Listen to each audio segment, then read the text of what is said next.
But here's the thing I wanted to get to, right? So you're watching the news, and on the news it's cruel. Remember, DACA is cruel, Trump is cruel, blah, blah, blah, blah, blah.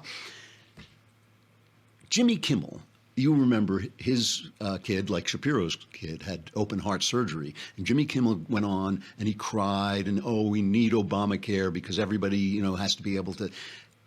Now he goes on. Now remember, this is his monologue. Remember what a late night monologue used to be? You'd come on, it used to be funny. They tell some jokes. They tell some jokes about the Democrats. They tell some jokes about the Republicans. Whichever side you were on, you'd kind of grumble through the jokes against your side, and you'd laugh at the jokes against the other side. But you got them both. You got them both.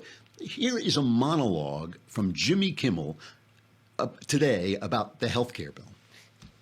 Not only did Bill Cassidy fail the Jimmy Kimmel test, he failed the Bill Cassidy test. He failed his own test. And you don't see that happen very much. This bill he came up with is actually worse than the one that, thank God, Republicans like Susan Collins and Lisa Murkowski and John McCain torpedoed over the summer.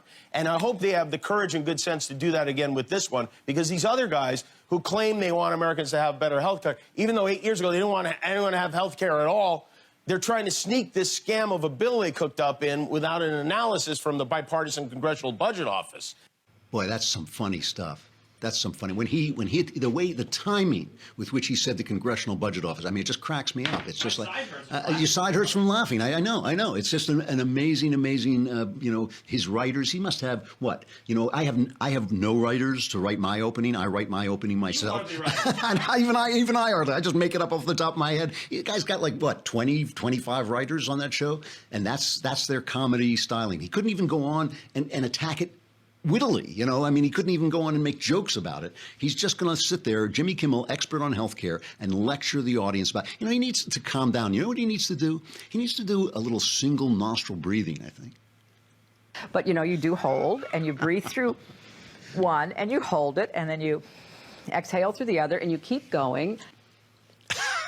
I feel so much better already. One of these days, Steve Crowder did a hilarious routine the other day on Jimmy Fallon interviewing Stalin, with Crowder playing Stalin. And one day, it's like my satire is being overtaken by reality. One day, talk shows are going to actually look like this.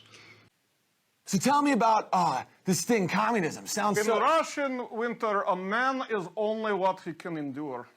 Well, Every man can have pet dog. But which of you men can eat that dog?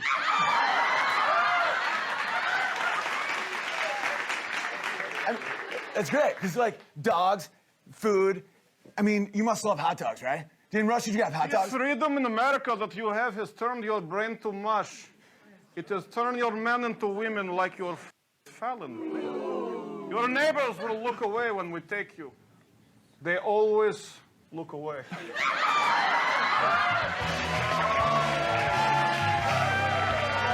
Whoa, that's so great. The best. Ladies and gentlemen, please give it up for Joseph Stalin. And nobody stop clapping, because he kills that guy.